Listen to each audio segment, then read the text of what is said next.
Hello everyone, my name is Vidhan Pandya. In this video, I am going to talk about Padma Chakra Paddhati. This Padma Chakra Paddhati is another unique concept which is available in Astrologer's Desk app. As you know, Astrologer's Desk app includes many unique techniques which are not available in any software. And I am so proud that we have incorporated this Padma Chakra Paddhati for the first time in any software in Astrologer's Desk app. Now in this video, I'm going to talk about the basics of Padma Chakra. What does it mean? From where this technique came into picture, like who kind of carried it through so many years, and then how to apply this technique on different charts. We are going to take some example charts, some events we are going to see through this technique. So let's get into it. So this Padma Chakra Paddhati was taught to Shri Nanubhai Bhatt, also known as Nityanandji, by a Jain Muni in Pondicherry. Now, what was the name of Jain Muni was not known to us, at least not known to me.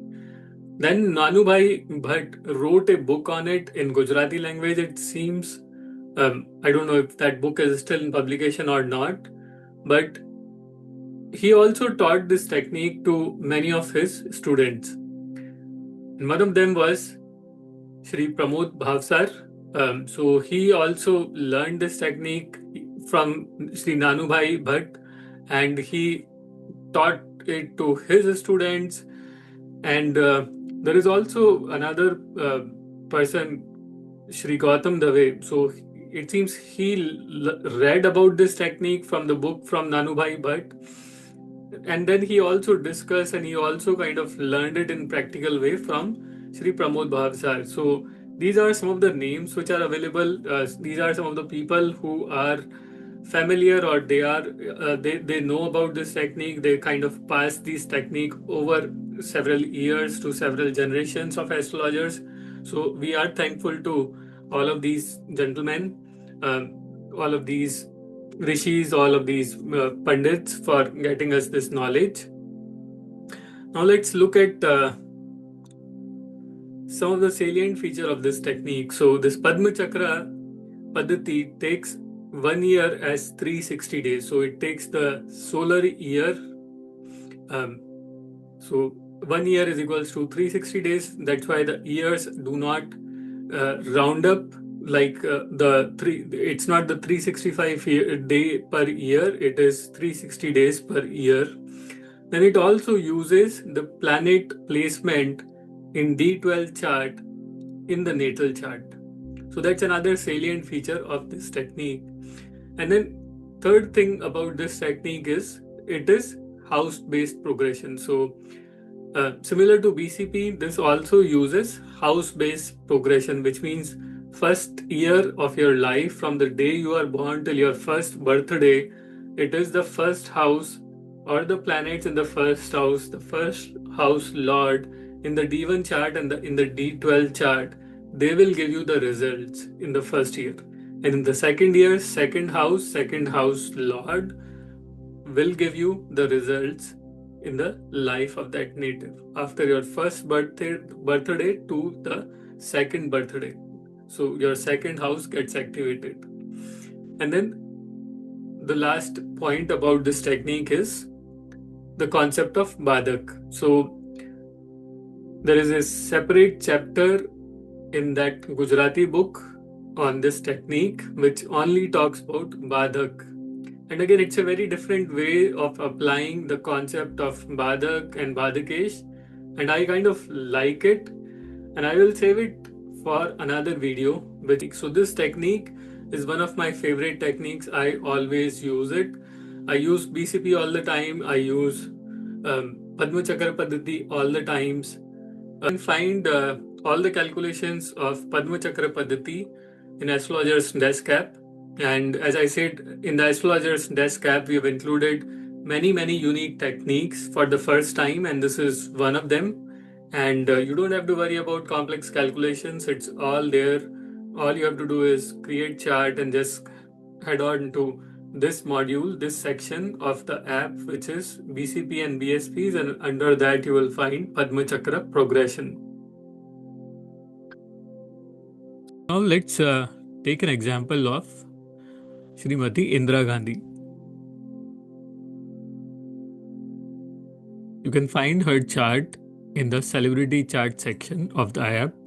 So once you open that celebrity chart section, you can click on Indira Gandhi's chart, and then this opens the chart, and then you go to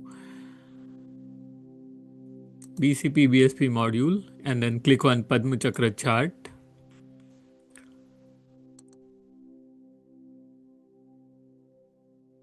Now once you come to this page, what you will immediately notice is the date of birth and the start of running year do not match. Her date of birth is 19th November 1917, but the running year 25 starts on 16th of July. Now this is interesting and this is different because we are following 1 year is equals to 360 days definition. So here it is not your 365.25 days is equals to 1 year definition, but it is 1 year is equals to 360 days definition that we follow. And this is as per the recommendation of Shri Nanubhai. Now the first event that I have is the marriage of Srimati Indira Gandhi. Srimati Indira Gandhi got married to Firoz on 26th of March 1942. This falls in the 25th year for her. Now, what you notice is the BCP focus here is the first house and the natal moon is in the 7th house. So, there is and then the Saturn occupies the first house. Saturn is the 7th lord and the 8th lord, right? So again, first house, 7th lord, and first house lord, which is moon, aspecting the 7th lord, which is Saturn, and there is an exchange between Saturn and moon is there, right?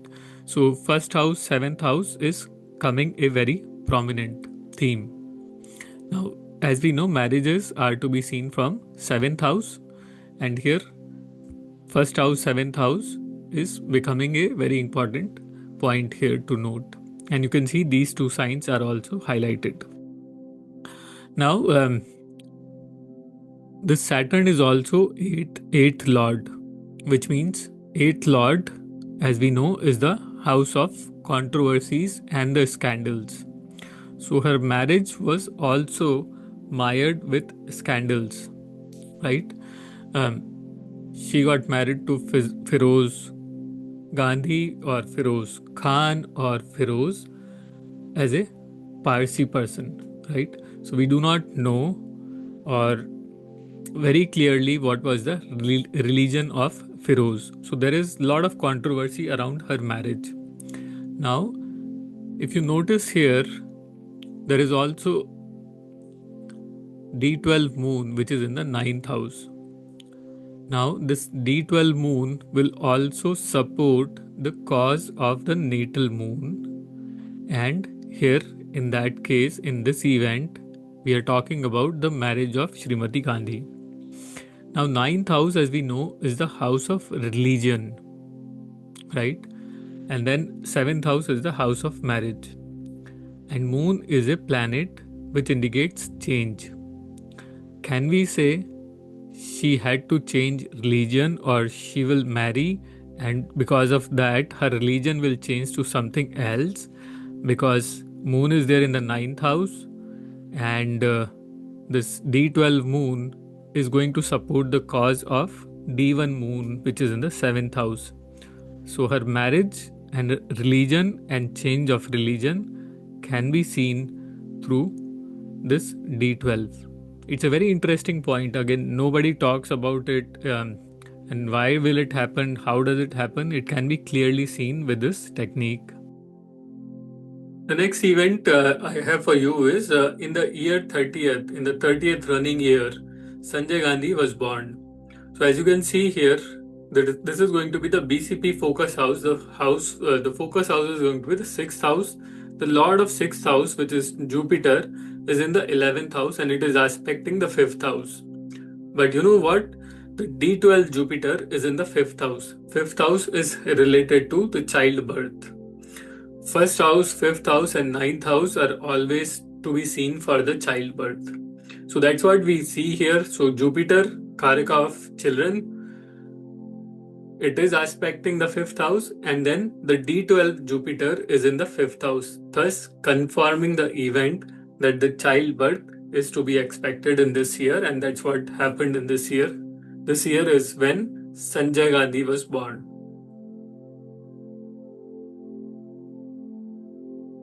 And then another event from her life is in the 49th year, she became the Prime Minister of India. Now here also, first it is the focus house is 1st house, and then 1st house, 7th house theme is kind of coming out very prominently, and again D12 moon is in the 9th house, right? Now let's talk about 7th house. So 7th house is a house which is 10th from 10th. So it is Bhavat Bhavan of 10th house. So it is a very important house in terms of getting name, fame, and status. So when she became the Prime Minister, she becomes a very powerful person. So her status becomes the most powerful, and that is what happens in the 10th house. So 10th house is the house of status, honor, and that's why 7th house is also giving us a clear indication that she can become the Prime Minister in that particular year. Now, the moon of D12 is in the 9th house. So 9th house is the house of law. 9th house is the house of religion, and also knowledge and dharma and so on and so forth. So we can see that her luck, her fortune is also supporting her to become the Prime Minister of India.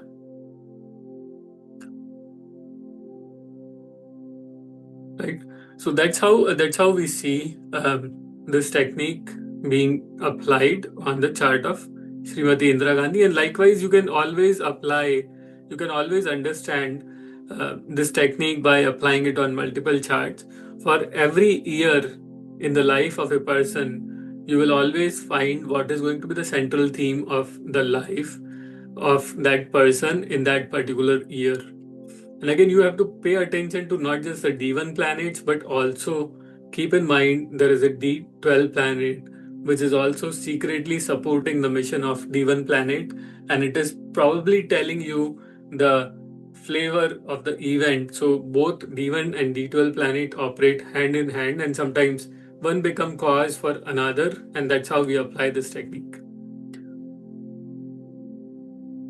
So that's all I have for this video. Thanks for watching, and if you have any questions, comments, put them in the comments below, and I'll see you in the next. Thank you.